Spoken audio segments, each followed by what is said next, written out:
Oh, that is brilliant. It's a hero maximum. On the ground, down the ground, another hero maximum. Welcome back to the Maximum Cricket Podcast. My name is Munter and I am joined by Jacko here today. It's the second episode of our new series titled The Most Memorable Games in T20 International History. The whole point of this series is to build some momentum for the T20 World Cup, which starts very shortly. And to do that, we have put together a list of 5 incredible games that have had a massive impact in the game in different ways. Last week, it was our personal favourite. No real tricks around that one. Just one of those ones we loved. Brendan McCullum blazed the second T20 100 against Australia in 2010. That was just pure nostalgia stuff for us Caps fans. So go back and check that one out if that is a bit of you. While you're chuck us a subscribe and join the ride. Okay, Jacko, it's probably borderline a rewatchable game because it only happened 2 years ago, the last World Cup. But India, Pakistan, 2022 at the G, one of, if not the greatest spectacles in the history of our game. And then it was an absolute unbelievable barnstormer game, quality all round the park. Pakistan, they made 159 for 8 of 20. Masood, 52 not off 42. Ifttikar, 51 off 34. Hardik, 3 for 30 off 4. Arshdeep, 3 for 32 off 4. India chased it down, 4 wickets in hand off the last ball. Kohli, 82 red off 53. Rocks, Hardik, 40 off 37. And Rauf, 2 for 36 off 4. Jacko, spectacle stuff. 90,000 people at the G going crazy. World-class fast bowling, both sides. Maybe, well, no, not maybe, the greatest white ball player of all time, playing one of the greatest innings of all time. This match had everything, didn't it? Oh, yeah, 100%. And, as you said, probably still fresh in quite a lot of memories, but still some stuff that obviously my sort of cricket brain had buried deep. It's sort of some trauma stuff, which we do delve into a little bit later. But yeah, I mean, worth rewatching the last World Cup final.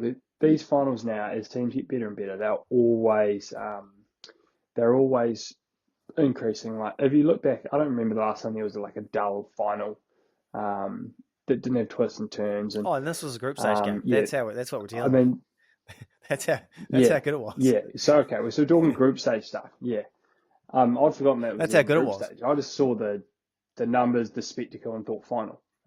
So yeah, shows I should probably do a bit more research than just jumping straight in. But anyway, yeah. I mean, when you're talking spectacle, the G sold out.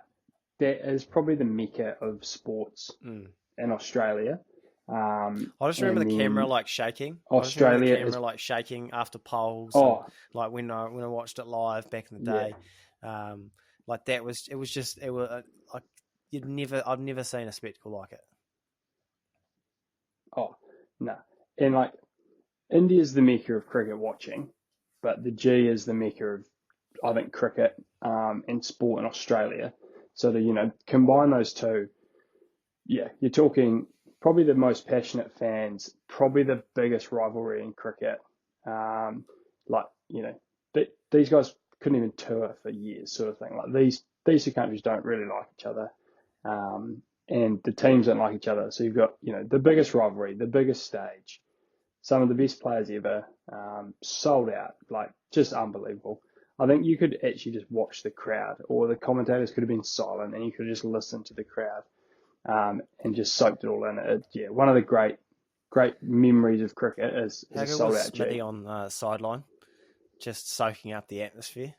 Oh, yeah, it's brilliant. And I think there's a real skill to commentating these sort of games when you can actually just know when to be silent and let everyone just sort of listen and soak in the crowd. So I've been to some big sort of Boxing Day games when Aussie's been there and the Aussies have been up and about, and the G's felt massive. But yeah, to have it packed with Indian and Pakistan fans who are, probably incomprehensible for a lot of Kiwis because it's quite the opposite way of which we support, which is sort of in silence with a little bit of applause. But yeah, just a massive spectacle, really. Yeah, spray, can, ref, some of that stuff. Let's go Canberra. A couple of them. Okay, let's go to the categories. The Bradman Award for the best stat of the game needs no introduction. It's Bradman. The best stat in the game is simply 99.94. Everyone knows what it means. In this match, Virat Kohli passed Rohit Sharma for the most T20 runs in international cricket. He is still the leader. Kohli and Pandya's 113 was the highest partnership for the fifth wicket in T20 internationals. It has since been beaten by Rohit and Rinku Singh, who made 190 red against Afghanistan last year or start of the year or something. After the 17th over, India needed 48 of just 18 balls. That's 16 and over. The win probability had Pakistan winning at 93.1%. And my last stat, Pace took 9 out of 11 wickets in the match, and the only other 2 wickets were Nawaz bowling seam up at the end there. So, is that a spinner? Don't know. Jack, a couple of good ones there. I know which one I'm looking at, but which one stands out for yourself? Yeah, just quietly need to probably touch quickly on that 190 versus Afghanistan for the fifth wicket. Did Afghanistan sort of track really well in the power play, or did India score like 500? You couldn't tell. Without looking, I believe, they must have been four for spit, like 280, and then just I think Rohit got a ton. Rinku Singh 190 is unbelievable for a partnership for the fifth wicket. Yeah. Back to this, but quite a lot. But I mean, Kohli, as you sort of alluded to earlier, Kohli probably will go down as the best white ball batter ever, unless someone can, one of these young Indians maybe does it for 20 years, and we just see like longevity that just knocks him off, and he has every record. I think Kohli will be the best we'll see. His chasing record, his hundreds and whatnot. So, him going into the record books here and leading is pretty big. But I'm going to take a stat from within your stats, and stat of the game for me is Nawaz's 2 wickets, bowling seam up, which, I don't know if we want to unpack it now. We'll have a few opportunities throughout the line. Don't you worry about that. Definitely, what days is the worst? But I mean, so I mean, him bowling seam up, maybe we'll get into it fully when they talk about the last over, turning points, etc. But give me him taking 2 wickets bowling seam. Yeah, I think that one and the India needing 48 off 18. I think those are the two that sort of, if you define this game, those are the 2 defining moments. Kohli back against the wall, doing something unbelievable against a red hot attack, and then you got leaving Nawaz to the end. 2 defining moments. I'm going, when everyone thinks of this game, they think of Kohli, they think of 48 off 18. The improbable becomes probable. That's Kohli. That's for me. That's my stat of the game. For the punters at home, let us know your stat. If you can come up with a better one, please do. The Glenn McGrath 2005 Ashes Award for the turning point of the game, obviously named after the turning point of the 2005 Ashes, Glenn McGrath twisting his ankle on a ball. We've got here Arshdeep Singh pinning Babar Azam, LBW first ball. And maybe it's not a turning point, but I felt like that just ignited the crowd, just got the crowd absolute wildfire. First over of the match, just going nuts. Harris Rauf nicking off Rohit and Sky in consecutive overs, just with red hot gas. I'd never seen someone make Sky look so average. This was a quick pitch. Kohli hitting 17 off Shaheen's last over. That sort of kick-started that 48 off 18 sort of renaissance. Kohli's first 6 off Rauf in the penultimate over when they needed 20 out of 8. Just that baseball shot down the ground. Nawaz no ball 6 in that last over. The score was 13 off 3. It went to 6 off 3 after that ball. Nawaz, a couple of Nawaz here, bowling Kohli off a free hit, but India running 3. So I went from 5 off 3 to 2 off 2. And then finally, Nawaz again, not good stuff, bowling a wide to Ashwin, first ball, 2 off 1 became 1 off 1. There's a couple there. And I'd love, this is probably, it's going to be hard not to unpack Nawaz's over from here. So please just sort of unravel everything. We've probably got half of it. Yeah. I mean, him bowling seam up for that last over that's so poor. How's that the conversation? You don't go to your accountant or your fucking mortgage broker when you're trying to build your house to go, fuck, you want to build it too? Like, you reckon you can build it? Like, you've got guys that are at the peak of their game for doing one thing, and just because it's been a quick wicket, you go, those seam ups you bowled on the net the other day were a bit heavy. Like, let's do it now on the biggest stage where, like, execution is key. The turning point's the no ball, the free hit 6. It's 100% it. Until then, he probably should have bowled spin after like 2 or 3 balls. But like 13 off 3, even if that's a 6 and your foot's behind the line, you're down to 7 off 2, and it's still sort of 2 boundaries to win. Tough. And the MCG, well, that 6 just it's carried. not like. Yeah, like you could bowl a couple, like if he's bowling spin, he could like just toss like the slowest ball he could and he might get a mistake, especially your Ashwins and stuff. So, I mean, a lot went into the game. Guys bowling express, like the crowd going nuts, but that taking it from, even if his foot's behind the line there, that's still probably potentially like in Pakistan's favour still, at 7 off 2. But yeah, I mean, going to 13 off 3 or 13 off 3 to 7 off 3 or whatever it was. Pretty poor. And again, it's probably not bowling the no ball if he's a spinner is probably inexcusable, but less inexcusable than him bowling no ball bowling pace. Well, what was he really bowling? poor. That's the thing. He might have, he's got to be bowling pace. Yeah.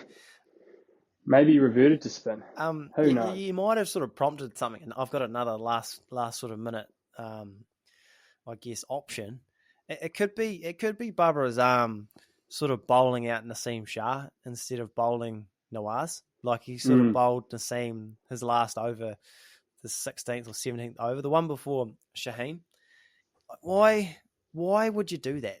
Why would you not have bowled your spinner out then? Like, I realise spinners didn't go too well, but it's just like he would have been better off going for 16 in the 17th over than the last over. You know what I mean? Correct. So I think that is the turning point. Yeah, I think it was almost like whatever it was, 48 off 18, or it was almost like Bubba thought he'd got it to an unwinnable, like an unlosable situation. So he was like, right, I'll bomb with big boys here. I'll get them out of the way, and I'll make it like 30 off the last over, or sort of whatever it's going to be, so that I have, Nawaz with big boundaries. He can bowl whatever he wants, whatever takes his fancy, really, because that's what it seemed to be. It's bowling out Shah early, like bowling out your seamers to not have them bowl the last over. I'd be interested to see how many times Nawaz has bowled the last over since or before, because then it'd be like, okay, like since probably not many, but maybe that was their plan going in. Not. But like horrible plan. Using your resources and then having to scratch your head and go like, shit, what are we going to do for the last over? Is not a good place to be, is it? No. It kind of shows, like, sort of off topic, but it does show how many things had to go right for India and how good Kohli was at the end there. Like the 17 off Shaheen's last over kind of goes like, you sort of forget about it, but it's like that's a lot off that over. Like that's a lot, and it's like if you didn't get 17 off that last over, they don't win. Especially like he's a supreme talent too. Well, 100%, like as good as it gets. Like that's Kohli taking down their best as well too. And then Harris Rauf the same the next over. Yeah. Okay. Yeah. Yeah, I mean, Kohli's done that against the sort of the teeth of their lineup when it's mattered most. Okay. Righto, the Andy McKay Award for I forgot he played. Probably tough when it's the game 2 years ago. To sort of forget, like most of them are familiar faces at this point. Teams that aren't too dissimilar. But I must say, Shan Masood making 50, I forgot. Like sort of not really, it's a big time game. You sort of like didn't sort of took me by surprise that he sort of made a pretty good knock there. And then I just sort of put in a bit about Ashwin. Like you don't see him playing a lot of T20 cricket for India nowadays. Sort of, yeah, that was my one. But I don't know if there was anything that sort of surprised you in that game. Oh shit, he played. Yeah, it's probably is the Ashwin one, to be fair. I think Shan Masood is sort of a regular enough. Maybe him getting 50s a little bit like, oh, forgot he did that. But yeah, as you said, and they're sort of off the top of your head, they roll out their sort of standard guys that are us T20 circuit guys. And you're right, Ashwin is sort of on the bench. I mean, was it a World Cup final against us that he was like probably not going to play after like spending time, like his role on the white ball side has sort of decreased, and it started like a long time sort of before that. So yeah, it's recent enough that you probably would say, yeah, I would have thought, your Chahals and those sort of players were your Jadejas and whatnot were taking all the spin overs. So yeah, it sort of probably had forgot Ashwin was still, your Kildeeps, etc. Probably, yeah, had completely forgotten Ashwin was still a white ball bowler. And we're talking, what, 18 months to 24 months ago. So, yeah, definitely Ashwin for me. Yep, happy with that. The Brendan McCullum 2010 shot of the game. We didn't have a name for this until last week. And then I think for us, that the scoop shot, we talked a lot about the scoop shot last week, to Brendan McCullum 2010. I mean, that's just the shot. That's just one of the shots of the centuries over and over again. Nominations. Ifttikar, he hit 3 sixes off 1 XR over. The last one was a double-decker, I believe. Kohli inside out off Shaheen in the 18th over for 4. Shaheen going round the wicket, angling in, we full toss, and he sort of back against the grain, chipped one over sort of cover into the gap for 4, like just technically quite a difficult shot. Kohli's first 6 off Harris Rauf, 145 clicks, back of a length, high bounce. Don't know how he's flat batted it down the ground. One of the greatest shots I've ever seen in my life. Kohli's second 6 off Rauf, the same over, just sort of walked across, flicked one over, short fine into the stands for 6. Kohli hitting Nawaz over deep square for 6 off a waist eye full toss. That's quite hard. Like, that's a big boundary, not a lot of pace. That's quite a hard shot. And then we shout out to Ashwin, first ball being able to hit it over cover for the winning runs. That's pretty good stuff. Won't win this, but it's noted. Yeah, which one tickles your fancy there, Jacko? On Minch. Yeah, I think quickly touch on like the full toss, because I think you're right. It is actually underrated how hard they can be to hit for 6. Because it is a pie, but the age old adage that shit gets wickets, especially for some spinners, really does come in, because I like how our argument for this one is. I mean, you're sort of hyper focused on the ball. I was going to say, I like how our argument for this one is it was a really shit ball, so sometimes they're hard to hit. Yeah, true. But yes, I mean, sometimes the full toss is harder than you think. Yeah, I agree. But I think for me, it's got to be that one back over Ralph's head. Unbelievable. Just hitting pace back over his head, over your head. It's sort of the feeling you get as a quick as well is like, oh fuck, like really, especially if you're banging it in, like for your heavy length to go back of your head, you're sort of starting to look pretty deep inside yourself and go, geez, if that's my like quickest, heaviest, and it's going over my head the distance, we could be in trouble here today. So I think it just sort of signaled what Kohli was in for, and I think the difficulty of that shot, hitting a seamer on a fast wicket back over his head, can't be understated. Yeah, I mean, there's so many levels to that shot. Like the clutchness of it, for one. Like you're needing 28 off 8. Like he hit 2 sixes to cut it down to 16. Like you simply needed a 6 at that point, and the degree of difficulty, the defying the laws of physics. Like I think the ball before was a similar delivery to Hardik Pandya, and he's tried to sort of flat bat it as well, and it's hit the stickers and gone about 15 meters. Like it's genuine pace, it's bounce, and it's so hard to hit that down the ground, like to get on top of the bounce, to hit it's just he's backing away, momentum's going towards square leg. Somehow he's got to put that energy back into the ball to hit it over one of the biggest boundaries. To get your timing right, to make sure it doesn't go straight up. That's special. That is a special shot. Arguably the best shot. Just put that in a couple of times, Gav. Yeah, like it. Okay. The Woodworm Award for the best piece of kit for that year. The year is 2022. This award is named after Woodworm, after dominating 2005. Tough again because it's only 2 years ago, but I will point out the only nomination I've got is Pakistan's kit's nice. Just I like the pinstripes. I like the different shades. They're just crisp. Big fan of that one. Yeah, and I mean, what they do is they've been given a really good color palette. They've been given your dark green, your slightly lighter, and gold, and they've got the bag, and they just never fumble it.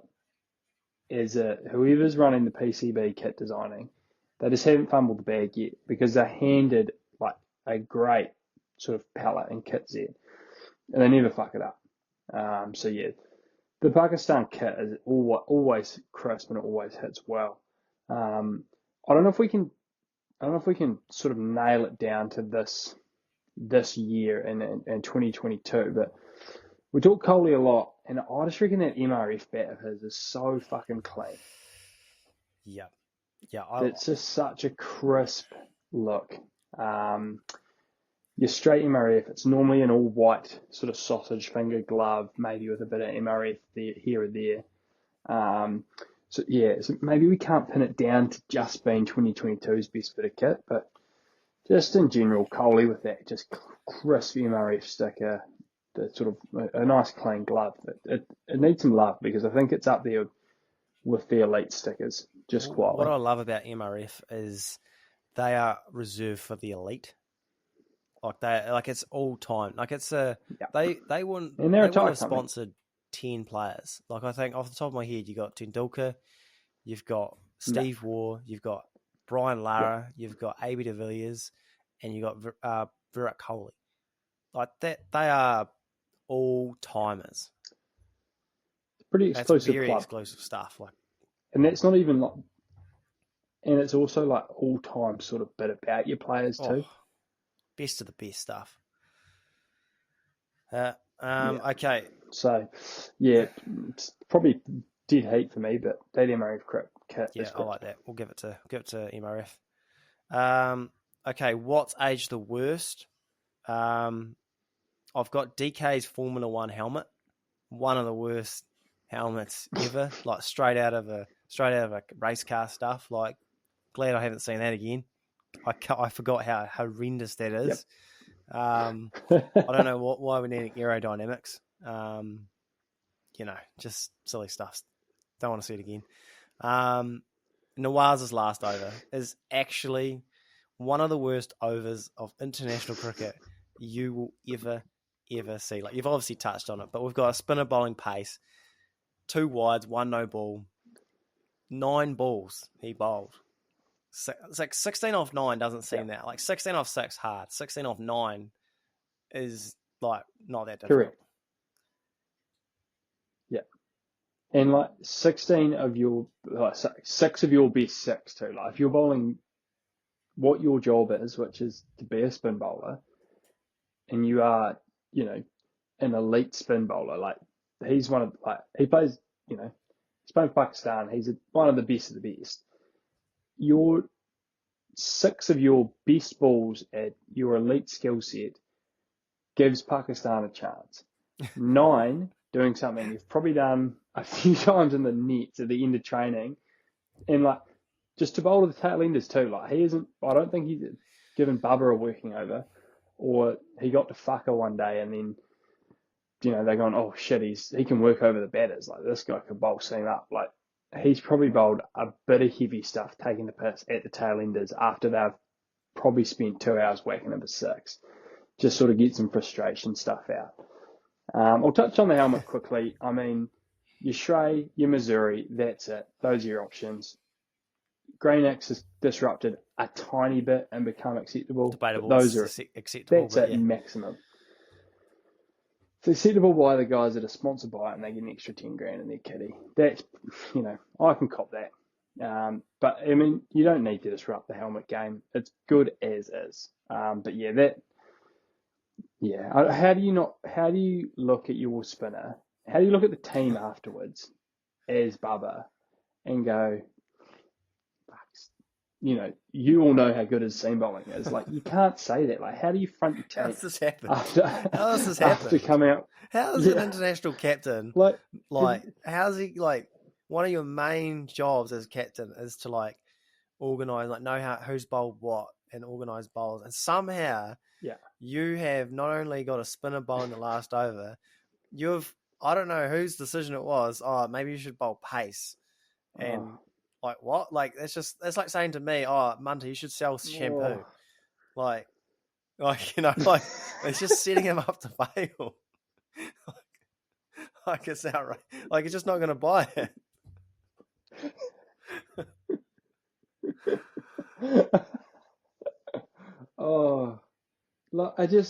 The more I think about it, the more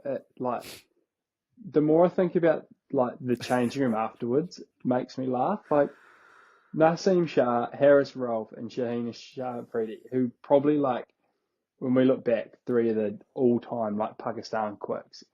Shaheen Afridi will go down as one of the greats. Rauf will go down as one of the great T20 bowlers. And for them to just, like, who says the first word in that changing room? It's the more I think about it, the funnier it is, because you've got, like, looking back, like, you watch the highlight. This is genius. This is one of the quickest pitches you'll see. This is world-class fast bowling, like, from both teams, like, genuine high class, and they're probably dominating the game as a whole. Like, I think fast bowling is, and I actually on that note, it's actually quite enjoyable seeing that balance of ball over bat. Like, it's quite nice, and then it sort of peaks at the end, and you've got a spinner bowling pace at the final over. It's just so ironic. And what, like, and it's not like it was like 25 off 3 overs and like Rauf and Shah and Afridi like blasted them to 16 off 6. Like, they were in the driver's seat and their 2 premier seamers got whacked. Like, the 18th and 19th over went for heaps to get it to, your 16 off 6. So it's not like pace has just rolled through and got this game back to like maybe we could win this. Like, pace has actually got them into a semi-poor position. Like, guys are seeing pace well, and you've gone, here you go. Good luck, mate. Pat on the bum. Pakistan's behind you. Just, that'll never age well. No. But it's just going to age continue worse. to age It's aged worse than I worse. thought. It's only been 2 years. Imagine looking back at this 10 years down the track. That'll be quite something. Can't wait we probably have to revisit this game every couple of years at this rate. Yeah. Okay, right. This is a good segue onto Apex Mountain. Fair to say, Mohamed Nawaz will not be mentioned in this segment. This is a tough one because obviously there's a few guys that offered. I'm just not sure if this is anyone's absolute peak of their career. Like Kohli, Virat Kohli's a nomination. The man's got so many peaks. I don't know if you can narrow it down to this game. There's an argument either way. Harris Rauf. Oh, he's the Himalayas, yeah. Yeah. Harris Rauf has got, I mean, yeah, there was some he bowled those couple of overs to Sharma and Sky were very world class. Yeah. Unfortunately, his peak man was that first Big Bash season for me, though. Yeah. Ifttikar Ahmed, that was a very awesome 50. Couple of big bombs. The MCG as a whole is at the peak of the MCG's existence. I've also got Arshdeep Singh, which I think is probably early days for his peak, and just cricket crowds. I actually don't think it gets better than that in terms of cricket crowds. I don't know how you replicate that ever again. Yeah. Yeah. I'll sort of mix a couple in there, and I'll go, is this the apex mountain of a neutral venue cricket game? Because I think Aussie in the Ashes at Boxing Day at the G is probably where the G peaks. If we that's probably its best. That's when it's at its best, or some AFL Grand Final stuff, 110,000, whatnot. But I think this will be the best. This will be the best neutral site game and crowd there ever will be, and there ever will. You're not getting this India, Pakistan, anywhere else in the world, because the only stadiums similar are in India, and that's going to be an Indian crowd, and that's going to be ballistic regardless. But yeah, I think this will be the best neutral venue cricket game that's ever happened in terms of crowd. If the ICC can find a way to fix a World Cup, and I'm sure they will try. They've tried to get India, Pakistan in a final. I was thinking, like, why are they broken? And then I thought, oh yeah, you want them, yeah. And then if they can manufacture a way to get these two teams in a final, and you can get a game like this at a ground as big as at the MCG, that's the only way. But it's the chances of Pakistan and India both being good enough, slim. And we're talking about Pakistan's head coach coaching them via Zoom. That's what we're dealing with. So can't see that happening anytime soon. Yeah, it's interesting. It's bold strategy. Oh yeah, I mean, it's interesting. Probably can't get your passion across, but maybe that's what they need. But Zoom coach is definitely not in. But yeah, if the ICC could figure that out, I'm sure they would. I'm surprised they don't take India, Pakistan just on tour around the world, make them play just 3-match series in all the different countries. Love it. That's actually, to be fair, that moves on nicely to, I've only got one unanswerable question. Something that us two New Zealand guys will never understand probably, but will we ever get regular India-Pakistan games again?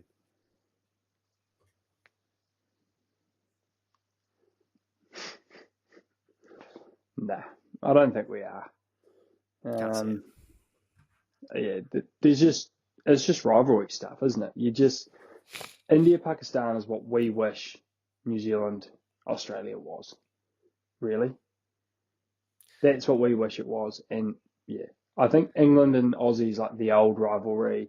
England and India, Aussie and India has been like the modern day rivalry. But yeah, India and Pakistan is like, I think it's genuine bad blood. It's as old as it gets. It's sort of, it's proper rivalry stuff. And it'll always bring about fireworks and big games and crazy finishes, I'd imagine. Speaking of rivalries, what's likely to happen first? India and Pakistan to play a 3-match test series, like home and away, or Drake and Kendrick to collab on an album?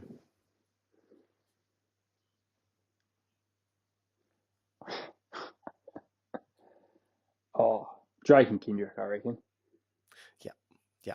Yeah, that's what I was thinking. That's all. They're best mates, I reckon. I reckon it's a show. You're not getting three. You're not getting sort of 6-3 each way. India, Pakistan. This is a show. This is all a show. They're just drumming up publicity. That's all it is. Oh yeah. It's like WWE in the music industry. Oh yeah, just all for streaming. Okay, Yeah, well anything said. else? Anything else there, Jacko, on this game?